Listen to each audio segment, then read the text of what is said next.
Hey everybody, welcome back. This is Dan from Valhalla Games. So welcome back to another bit of finished work from me. And here you can see I actually made some pretty good progress while I was away in my temporary lair. So what I did is I have been working on a few things which I'm going to show you now. And this is one which I spoiled, I guess, work in progress in the last one. I think I just had it scrubbed up, ready for undercoating. So the AS-42 Sahariana vehicles, pretty much a flavour at the moment actually, with the Italians coming out. So the two that you can see that have the multiple crew members in them, so they are Warlord Games AS-42s. So these are the earlier AS-42 models which saw service in the Western Desert and then went on to other campaigns as well. The one which is at the rear of the screen now, which I'm zooming in on, okay, that one there is Blitzkrieg Miniatures. So that is a Sahariana 2 vehicle. So that one there missed the service in Tunisia, Western Desert, and also only came into service during the Italian campaign. So you can see it's got the top row of the jerry cans missing, and a slightly different size. Now what I will say about this vehicle is that is supposed to come with a windscreen. Okay, unfortunately, Blitzkrieg Miniatures, these things happen. They just packed the wrong windscreen. There was a part in there for the windscreen, just happened to be the wrong one. And they have got really good customer service, and they're going to get it to me. So no problems there. Obviously, being resin, I got to super glue it anyway, so I thought I'd just move on ahead and paint it up. So that Sahariana 2, as you can see, is mounted with the breeder, okay, which the Warlord Games one doesn't have. And now you're going to see a historical video. Hope you enjoy. Mentre sul fronte meridionale si combatte aspramente, tutto il fronte tunisino è in continua attività di esplorazione e di combattimento. Eccoci in una zona del settore centrale, dove è segnalato un movimento di camionette nemiche. Una nostra pattuglia veloce sahariana, ricevuto l'ordine di perlustrare la zona, si accinge alla sua missione.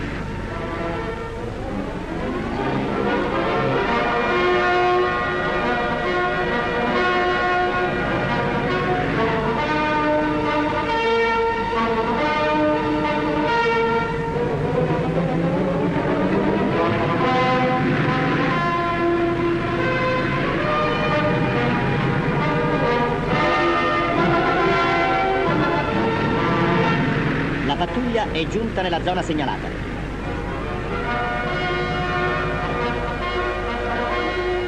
L'ufficiale segnala che un gruppo di camionette nemiche è di là dal ciglione e le nostre accostano fino ad entrare in contatto di fuoco con l'avversario.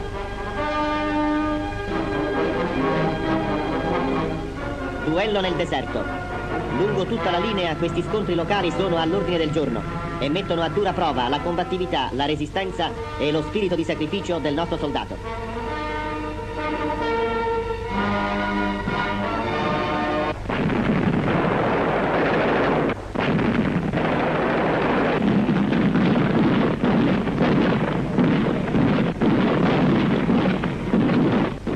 Il nemico, dopo un violento scambio di fuoco, si sottrae al combattimento.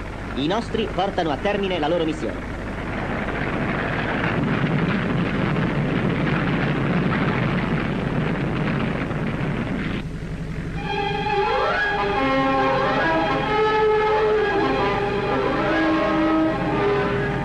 La pattuglia, avanzando sul terreno dello scontro, recupera una camionetta abbandonata dal nemico.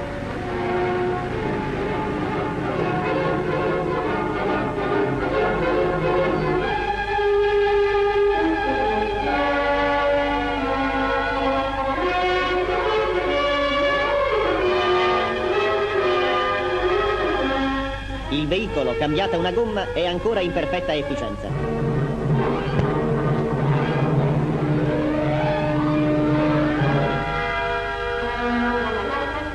Ed è ricoperto dal tricolore perché i nostri aerei comprendano che si tratta di veicolo catturato al nemico.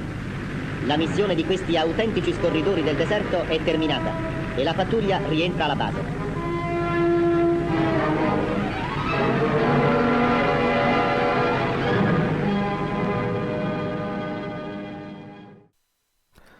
I hope you enjoyed that.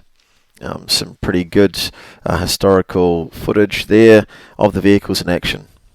So you can see the Warlord Games models are absolutely fantastic. So it's slightly wider than the Blitzkrieg miniature, slightly bulkier as well. Got a bit more stowage in it, various bits and pieces, but the Blitzkrieg one's fantastic as well. Yeah, just a different type of vehicle. I wanted to mix it up. The Sahariana 2 saw a lot of its service obviously in Italy, but both sets of vehicles, including Sahariana 2, even though it was introduced late, saw service in Europe, in particular on the Eastern Front, and they got the sort of three-tone camouflage pattern for that. Moving on now, so you can see this time another Italian team this time. So similarly, you can see the Elephantino gun. So I really enjoyed painting this. I didn't have one in my collection for the Italians, and there's a bit of a spoiler there for the future. But yeah, again, I really enjoy painting the Italian uniforms, or actually any sort of, I guess, one-tone sort of uniforms, and it's just nice to do some layering as opposed to some camouflage. It's a great opportunity to get some layering done. When I did this, I was actually away for work in my temporary lair, as you could see for the last couple of videos. So it's really nice to just decompress and get some work done. Thoroughly enjoyed this. So these ones here, even though you can see it's based in Italy or in the Mediterranean by the colour scheme, I didn't. It's sort of like regular forces, not so they've been issued it. This here just shows off the basing of the Fallschirmjager guys, which I showed on the last workbench update. So it's nice to do these black tree miniatures. Actually, you can see around the base, which I've got scattered on here, I've got Keep Gaming Scenics Mediterranean scatter for basing. It's really good stuff too. I've added some of Rex's patented driveway gravel to it, to add in a little bit more yellow tone to it. But yeah, I can totally recommend that.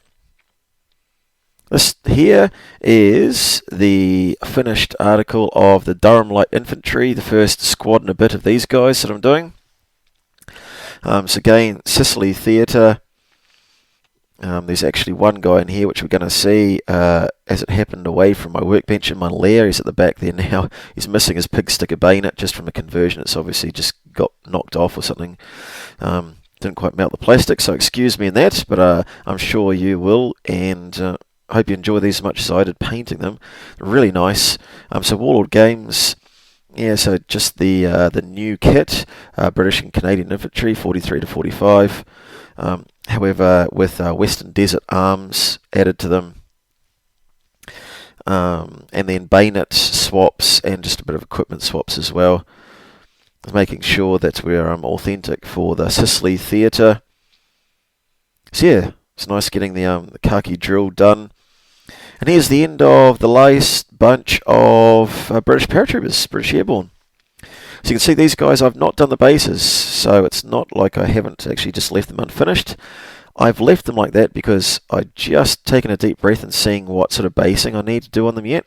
I've got a lot of guys based urban, and I'm considering tying that together somehow, and maybe having some urban bases, because my army's sort of based in Arnhem, literally based for sort of Arnhem urban sort of ops, but I've got a lot of them, so I'm thinking, do I do some sort of transitional sort of bases, or do I just put into some Western Europe's type bases there? So I'm just having a think about it. Apart from that, I think you can see they are all finished, and again, a mixture of black tree designs and some warlord stuff in there, and two miniatures in there from the Artisan Vickers crew, the Casualty Vickers crew.